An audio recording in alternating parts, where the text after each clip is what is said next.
Hello and welcome to grammar class. Today's topic is the noun clause. But first up, the definition of a clause. A clause is a set of words that forms a part of a sentence and has a subject and a finite verb or a predicate of its own. So clearly, a clause is a part of a sentence with its own subject and finite verb. And if there are two or more clauses in a sentence, they are joined by conjunctions. Now see some examples on your screen. John is rich, but he is unhappy. Here the two clauses are John is rich, he is unhappy. And these two clauses are joined by the conjunction but. In the same way, in the second sentence, the two clauses are unless he apologizes and I will not forgive him. Here, unless is the conjunction. In the third sentence, the two clauses are speak the truth and you will be punished, joined by the conjunction or. And in the fourth, I don't know is the first clause and where he lives is the second clause. So you will notice that each of these four sentences consists of two clauses and each clause has its own subject and a finite verb. Now, if a clause makes a complete sense by itself or can stand alone as a sentence, it's called an independent or main clause. For example, work hard or you will fail. Work hard can make a complete sense by itself and can stand alone as a sentence, so it's an independent clause. You will fail also can stand alone as a sentence, making a full sense, so it's also an independent clause. On the other hand, a dependent or subordinate clause cannot make a complete sense or express a complete idea by itself. It cannot stand alone as a sentence. A subordinate clause starts with a subordinating conjunction and depends on the main clause for the completion of its meaning. Now see some examples on your screen. If it rains cannot make a complete sense and starts with the subordinating conjunction if, so it's a subordinate clause. We shall not play makes a full sense and is the principal clause. In the remaining sentences, you will notice that the subordinating conjunctions after, where and because introduce the subordinate clauses.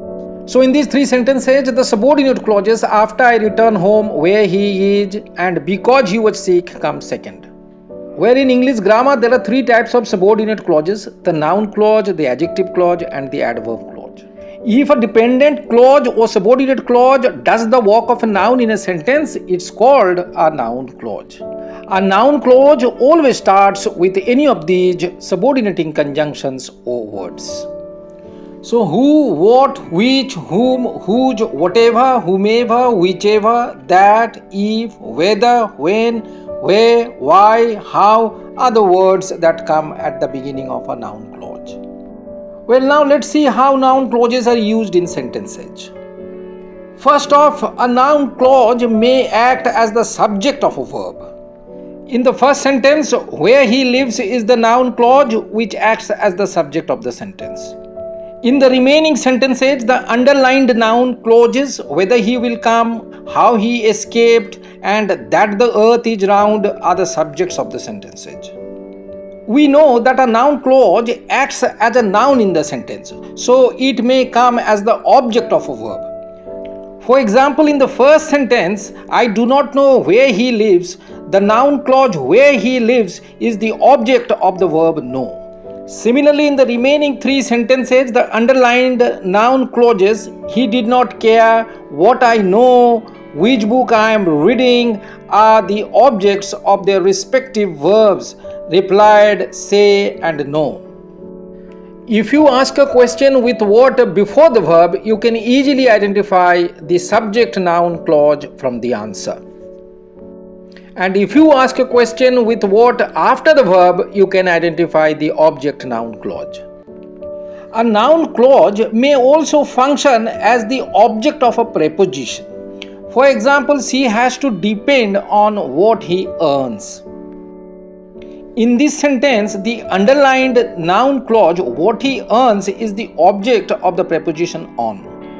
Similarly, in the other sentences, the underlined noun clauses what I say, and where he lives are the objects of the prepositions to and of respectively.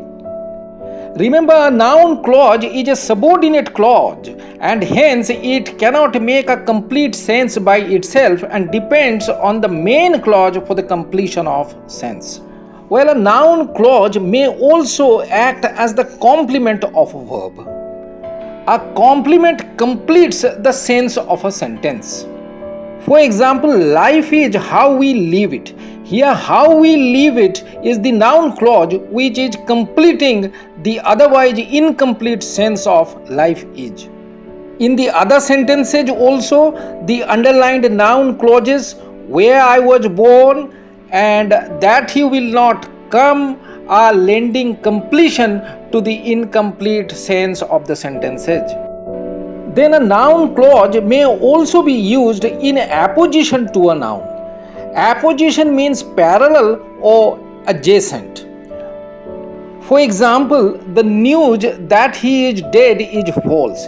Here the noun clause that he is dead is in apposition or parallel to the noun news. So clearly a noun clause in apposition refers to the same noun preceding it.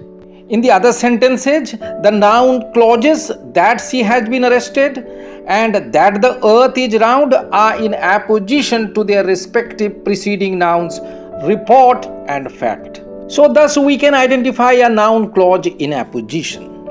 Besides, the noun clause may also act as an object to a participle and a gerund. In the first sentence, the underlined noun clause that it will rain is following the present participle thinking, and in the second, the underlined noun clause what he knows comes after the gerund speaking. In all the noun clauses that we have seen so far, one thing is unmissable, that is the subordinating conjunction that comes at the beginning of a noun clause. And I have already listed the subordinating conjunctions of noun clauses earlier in the video. The noun clause also comes within the inverted commas in the direct narration. For example, he said, I am very tired. Here the statement under quote, I am very tired is a noun clause, while he said is the principal clause. Also remember that if there is no comma or conjunction between two clauses, the second clause is a noun clause. For example, I hope you are fine. Here the two clauses are I hope and you are fine. There is no comma or conjunction between these two clauses. So the second clause, you are fine, is a noun clause. Similarly, it seems he is a con man. Again, no comma or conjunction in between the two clauses. So the second clause, he is a con man, is a noun clause, while it seems is the main clause. So in a nutshell, a noun clause is a subordinate or dependent clause that does the work of a noun in a sentence, acting as the subject, object or complement. So hopefully you liked my video. Please do not forget to like, comment, share and subscribe to my channel for more grammar videos. Thank you.